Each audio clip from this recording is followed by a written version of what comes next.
LED टीव्हीवर online सुरू असलेल्या फन टार्गेट म्हणजे चक्री जुगारावर पोलिसांनी मोठी कारवाई केली. यवतमाळच्या घाटंजीमध्ये पांढरकवडा उपविभागीय पोलीस अधिकाऱ्यांच्या पथकाने ही कारवाई केली. पांढरकवडा उपविभागामध्ये रॉबिन बन्सल हे उपविभागीय पोलीस अधिकारी पदावर रुजू झाले आहे.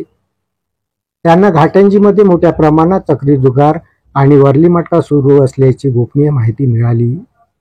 माहितीच्या आधारावर उपविभागीय पोलीस अधिकारी बन्सल यांनी सहाय्यक पोलीस निरीक्षक प्रणिती लांजेवार यांना पोलीस पथकासह घाटंजीमध्ये सुरू असलेल्या अवैध व्यवसायावर कारवाई करण्याचे निर्देश दिले.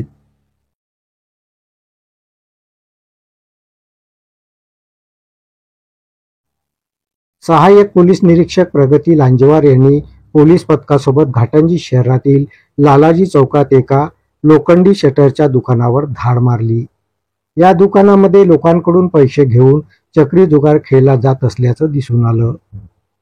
यावेळी पोलीस पथकाने दुकानाची झाडाझडती घेत चक्री जुगारासाठी वापरण्यात येणारे साहित्य, यामध्ये 3 एलईडी टीव्ही, 6 मोबाईल हँडसेट याचेसह 1,50,220 रुपये नगद असे 2,71,120 रुपयाचा मुद्देमाल हा हस्तगत केला. या प्रकरणी मयूर बिस्मोरे, गौरव बिस्मोरे आणि जुगार चालक राजेश जयस्वाल याच्या विरुद्ध गुन्हा नोंद करण्यात आला. अन्य दुसऱ्या धाडीमध्ये वरली मटक्यावर केलेल्या कारवाईमध्ये 13,400 रुपयाचा मुद्देमाल जप्त करण्यात आला व या प्रकरणात आकाश लांडगे, प्रकाश रुजुतकार, फिरोज पठाण, अनिल कांबळे आणि अजय अक्कलवार या सर्वांवर गुन्हा दाखल करण्यात आला आहे. यवतमाळचे पोलीस अधीक्षक कुमार चिंता व पांढरकवड्याचे उपविभागीय पोलीस अधिकारी रॉबिन बन्सल यांच्या मार्गदर्शनात सहाय्यक पोलीस निरीक्षक प्रणिती लांजेवार आणि त्यांच्या पथकाने ही कारवाई केली.